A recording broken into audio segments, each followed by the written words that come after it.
guys, and welcome to my channel, Changing Phases Tarot. So happy to have you here with me today. Now today's video will be the mid-monthly reading for the month of September 2018, focusing on the areas of career and finance and love and relationships. For the reading, I'll be using the Wheel of the Year Tarot for the love and relationships part of the reading, the Gilded Tarot for the career and finance. If I need to clarify anything, I'll use the Zillich Tarot. And I'll also pull additional oracle cards from the Romance Angels deck by Doreen Virtue and the Life Purpose oracle card deck, also by Doreen Virtue. As I like to remind you, these are general readings, so the messages may or may not resonate with you.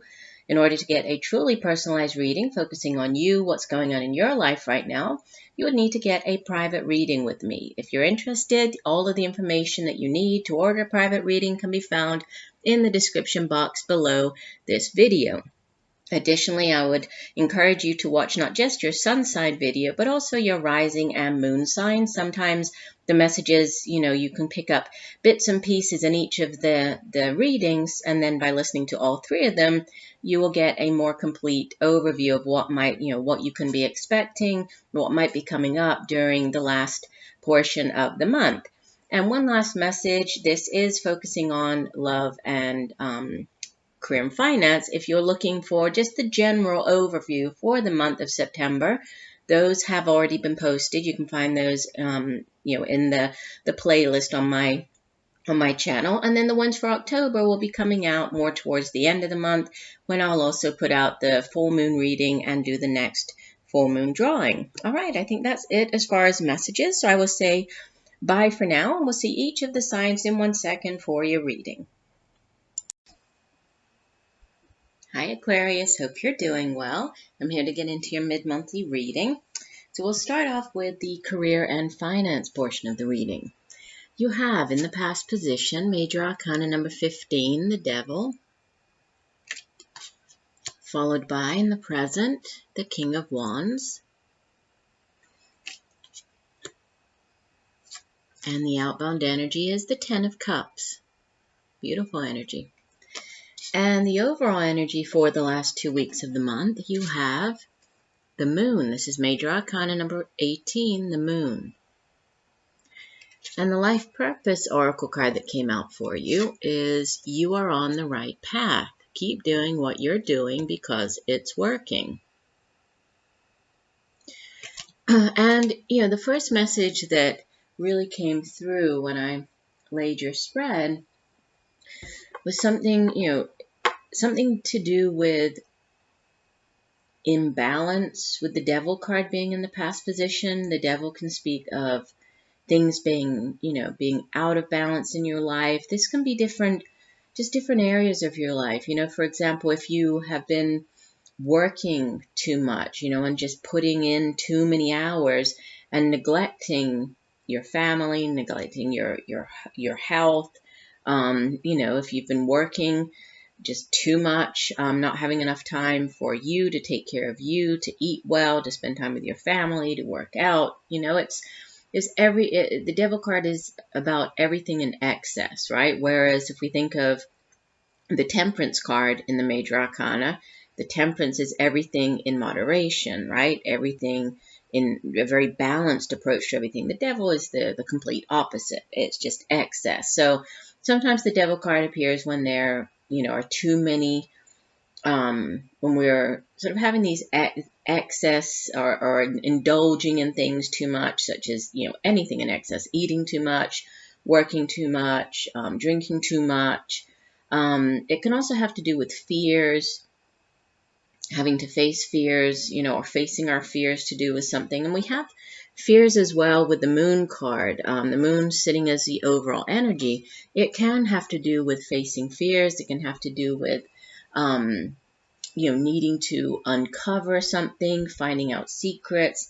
And it's also about using our intuition, paying attention to messages that come through in our dreams. We do have the Moon on the card. There's a full moon coming up. It's coming up towards the end of the month, but there might be something happening, around the time of the full moon even though this is, looking at the last couple of weeks, there might be something that comes to light more towards the time of the full moon, which is on the 25th. But the moon is about, those messages that come through in unexpected ways, such as in our dreams. So definitely pay attention to your dreams over the next couple of weeks. There might be insights, you might be gaining inspiration, you might be figuring things out, just messages coming through while you're dreaming. I usually suggest when the moon card comes out too, then it might be a good idea to keep a dream journal, just a notebook next to your bed, so that when you wake up in the morning, the first things that come to mind that you remember about what you were dreaming, just jot them down. And they might seem irrelevant at the time. You might not understand them at the time. They might seem silly at the time, but as you work through the next couple of weeks, you might notice or you might figure out how they contribute to what's going on, how they might provide you with some type of insight that you need to go after or to work through situations that might be coming up.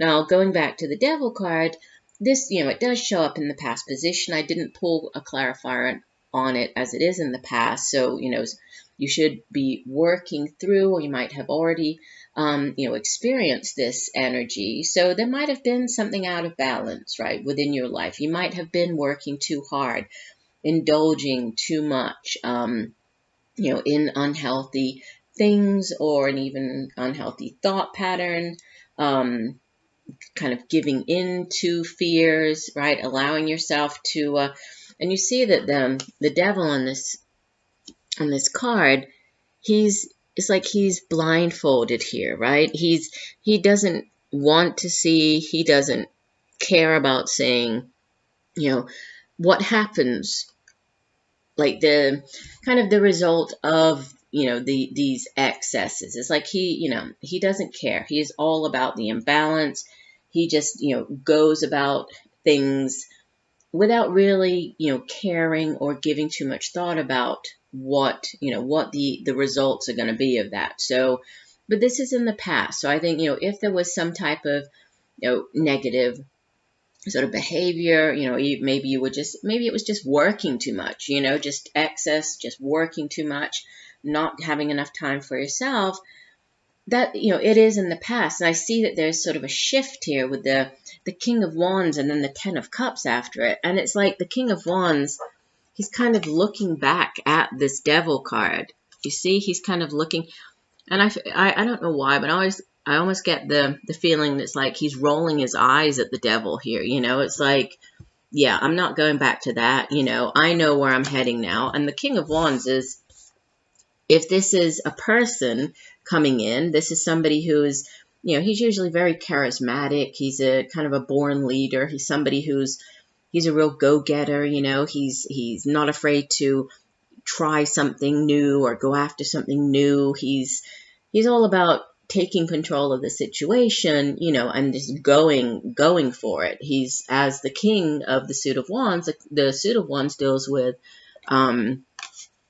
the day-to-day matters in life. It has to do with, our jobs. It can have to do with just projects in general. It can be more to do with creativity, so creative projects and endeavors. And then it's our own passion and drive, determination for those things that we do, right? And as the king, he's really mastered his suit. So he's somebody who, he's very good at taking control. He's very good at, going after. Once he sets his sights on something, he just, he goes after it. And he's very fiery. He's very exciting. And people follow him. People, he is that born leader. People tend to look to him for guidance, for advice. So if this is somebody coming in, this typically would be more of an older fire sign individual, so Aries, Leo, Sagittarius. But I feel that it's more, you taking on this energy and just kind of looking back and saying, okay, yeah, whatever that situation was, it's like I'm moving on, I'm leaving that behind, I've faced my fears, and now I'm just full steam ahead on what this new project, could have to do with your career, your job. And you know, I think that you are so determined, and you are so focused that there is this positive, this beautiful energy of the Ten of Cups as you head out of the month, which is, you know, this is the kind of the happily ever after card, right? It's the happy home, the happy family. It's you, you know, you've really sort of created that beautiful home life, family life that you envision. There's ultimate happiness. Tens in the tarot, they're endings, they're also culminations. So this is kind of the, you know, it's the ultimate cups card. It's the ultimate happiness card. The suit of cups deals with our emotions, right? It's feelings. It has to do with our relationships as well. So whatever this is that you are now, you know, focused on, I think that it's definitely contributing to either this sense of, you know, this feeling of well-being, or contributing to this happy home life, this, you know, being able to provide, having a more stable home for your family, having that type of happy home life that you know, that you have wanted, that you've worked for. And with the King of Wands, you know, I think both of them, you know, it's like he's working towards this, you know, he is just very focused. He's going after what he needs to do, and he's on the right path, because, you know, with the Ten of Cups here, it's like, yes, you know, this is ultimate happiness. So you're definitely achieving it here, but there might be, you know, things that you need to figure out as you work through the month. You might need to, you know, use your intuition to figure these things out. You might need to face some fears. And this can be, you know, fear can have to do with many different things. It could be fear of, for example, going after a new job. This could be fear of starting up your own business, fear of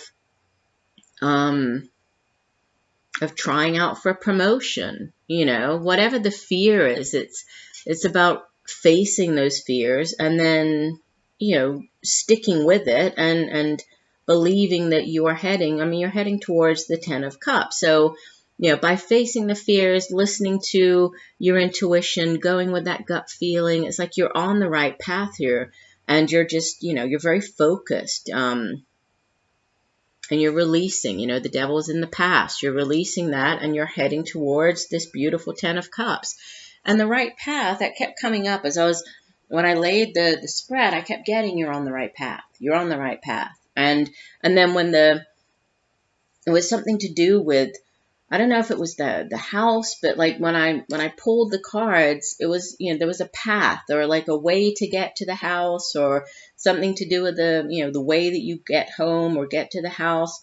And then the you're on the right path card came out. So let's have a look here and see what it says. It says, in case you were doubting your feelings and plans, this card is your angel's way of encouraging you to continue with your present dreams and goals. Just the act of having a dream has added passion and meaning to your life. Now the angels are encouraging you to take positive action steps related to your dream. They know that you'll feel happier and more energized as you devote daily time and energy to its fruition. Begin by centering your mind and body with a few deep breaths. Close your eyes and then silently ask your angels, please clearly give me signs, guidance, motivation, support, and inspiration related to my divine life purpose. Notice the thoughts and feelings you receive after making this request. Work as a team with your angels by asking them for additional information and clarity, and then follow that guidance as it occurs. And this guidance, it might be coming through your dreams. So, but you're on the right path. Release any type of fear, right? This fear, this fear energy of the devil and facing fears with the moon. You don't need to worry, right? If you are going after the promotion, or you are thinking of changing jobs, you are wanting to start up your own business, could even be a home-based business, right? With the Ten of Cups and this family and home. It could be a business that you are able to spend more time at home with the family. You know, whatever your kind of your gut feeling is on it, just, you know, you have what it takes to make it happen. Trust in yourself. Pay attention to these signs, these, things coming through from your guides, possibly through your dreams, but just know that you are on the right path. Keep doing what you're doing, okay? All right, let's continue. We have now moving on to your relationship reading. In the past position, you have Major Arcana number 6, the Lovers. It's followed by the Two of Swords. And the outbound energy is Major Arcana number 21, the World. And the card from the bottom of the deck, you have the Two of Pentacles. And from the Romance Angels deck, you have past life relationship. You have known each other before. And it's interesting because you have 2 Major Arcanas and 2 number 2s. Okay, and the Major Arcanas, they have to do with major decisions. Okay, so significant choices here to be made, and endings and new beginnings. And then we have these 2 sort of, again, the kind of decision cards, balance, weighing things up with the 2 2s in the reading. Some, the first kind of different messages, I think, for different groups of you listening. I think for one group, a message coming through is that with the 6 or the 6, the Major Arcana, the Lovers, sitting in the past position, this could be, you might have already met this person, and this person could definitely be, a soulmate relationship connection. And, as I've said in videos before, the soulmate connection, it obviously can be romantic in nature, but it doesn't necessarily have to be. Okay, we have different soulmates. We have soul contracts when we come into this life.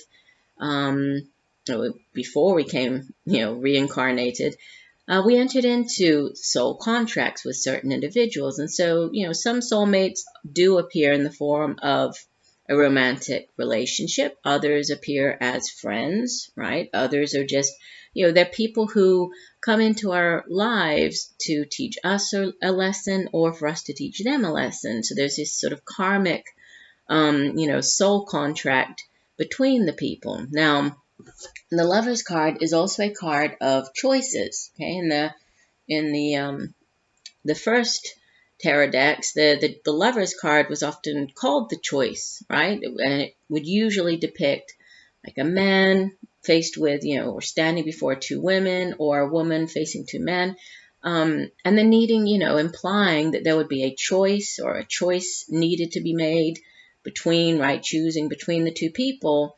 But ultimately, the decision would affect all 3 of them. So it was a choice, but the choice would affect not just, the one person making the decision, the other person in the relationship, but all 3.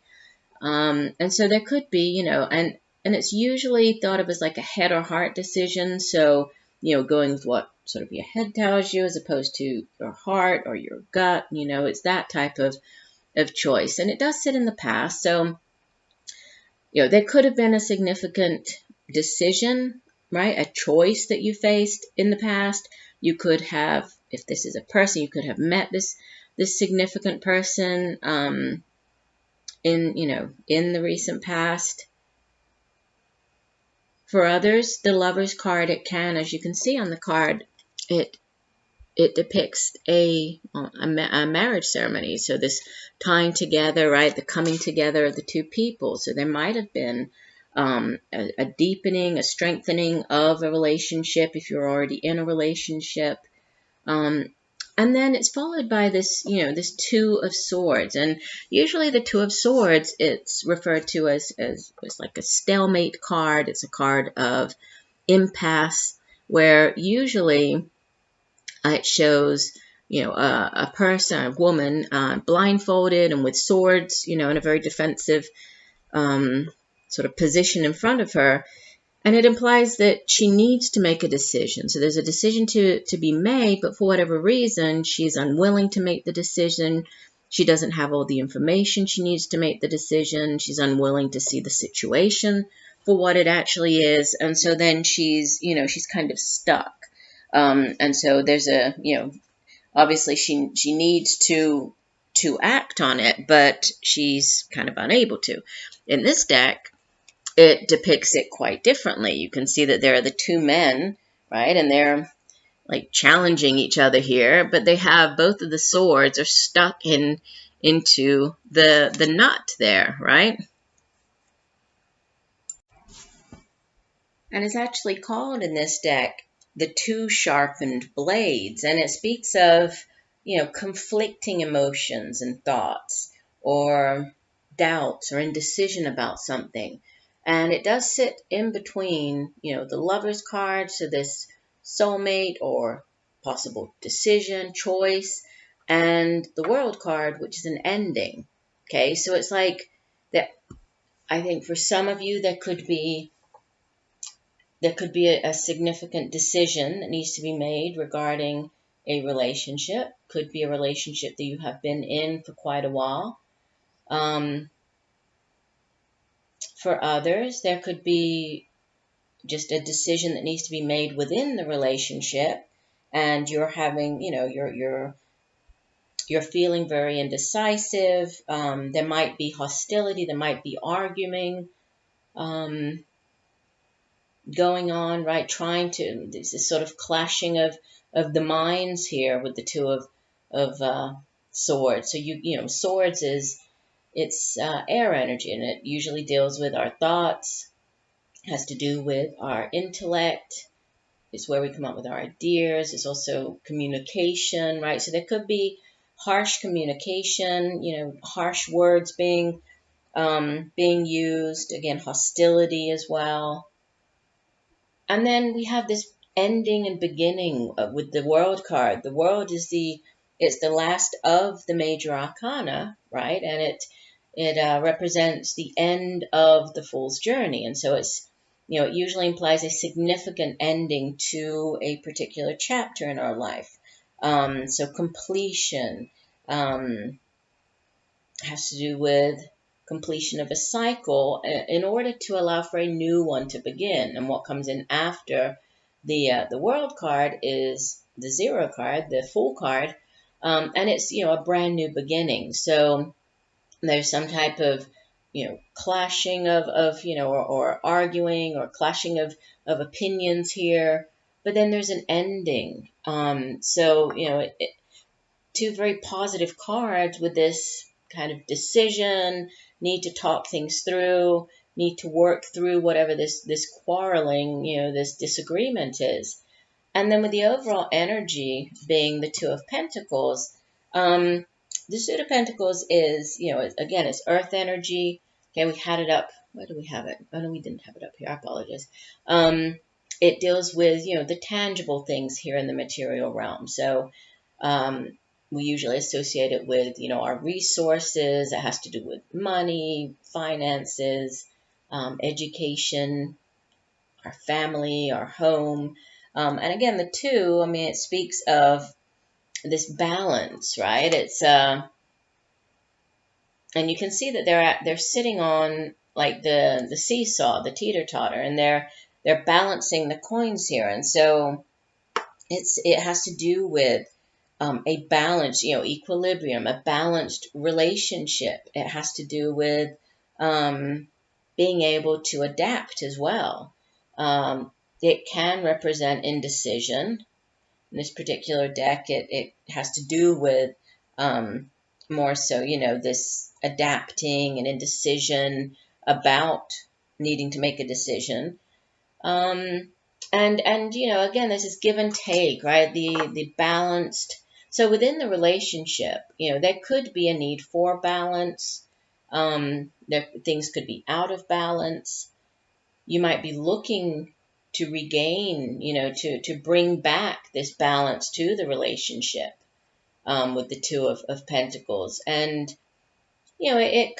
this could be sort of financial in nature. It could have to do with the relationship in itself, because with this being Pentacles, Pentacles is very stable. So it has you know, it has staying power. So you could be looking for that, right? You could be looking to resolve any type of quarrels or disagreements, right? Bring an end to that, bring about balance or bring balance into or back to the relationship. And I think that there's, you know, despite the quarreling sitting in the middle of the reading, I feel that there's, you know, there's a desire that you and the other person, you both desire, you know, to have this meeting of the minds, the coming together, the balance being restored, you know, bringing an end to a certain phase in the relationship and then beginning a brand new one. It's like there is this desire for that, but it also requires, you know, some effort. It requires this meeting of the minds. It requires, you know, finding the balance, working together. And we do have the two people on the card, the two people on this card with the two, right? The two people on this card. So there's definitely this, you know, this need to work together in order to bring about the balance. If this is, yeah, and I'm getting really what I'm picking up more is that, you know, that if there has been, or if you are currently going through, you know, quarrels, or maybe you're arguing, it could have to do with money, or it could have to do with, you know, your finances being out of balance. It could have to do with, you know, just you, both of you kind of like arguing about, you know, well, you've been spending too much, or you've been spending too much, or we need to put some money aside. So, you know, there could be those types of arguments, but you know, there's an ending to that, and there's a completion, and the world card is it's a successful completion, right? And then with this sitting as the overall energy, it implies that, you know, there is this, and look how happy they look on the card. It's like they're both smiling, they both look very happy. So, you know, I think that this is, you will move through this Two of Swords. You will, you know, get past this impasse, this, you know, difficult, this quarreling, because there are a lot of positive cards surrounding it. And, you know, the main message coming through is that there is this connection, this, you know, them going back to our Lovers card. Look at the deep connection here, right? And that is sort of confirmed by the past life Romance Angels card. Let me read you. I know I'm trying to keep my readings to around 20 minutes, and I think I've gone over with yours. So let me see. Past life relationship. This card says, the Romance Angels sent you this card to explain the relationships you have inquired about. You have some unfinished business in conjunction with a soulmate from a past lifetime. This may involve forgiving someone, a joint project, or learning personal lessons such as patience. Soulmates recognize each other instantly, and this feeling is often registered as a sense of romantic or sexual chemistry. The magnetism that draws two people together can surpass logic because the purpose of the relationship is healing and learning. Whether or not your soulmate becomes your life partner, you will experience personal and spiritual lessons and growth as a result. Past life regressions can also help you uncover the answers you seek. So, yeah, I think that there is this, you know, very karmic connection here. And there are things to be worked out. There's, you know, there's balance. You need to come to this, you know, this agreement. There needs to be the meeting of the minds, to put down the swords, to, you know, find that common ground. And once that happens, you know, there's this brand new chapter in your relationship opening up for you. So it looks very positive. I do hope that the messages have helped you. I thank you for joining me today. I look forward to reading for you again, and just know that I'm sending you much peace, love, and light for a wonderful rest of the month. Bye for now.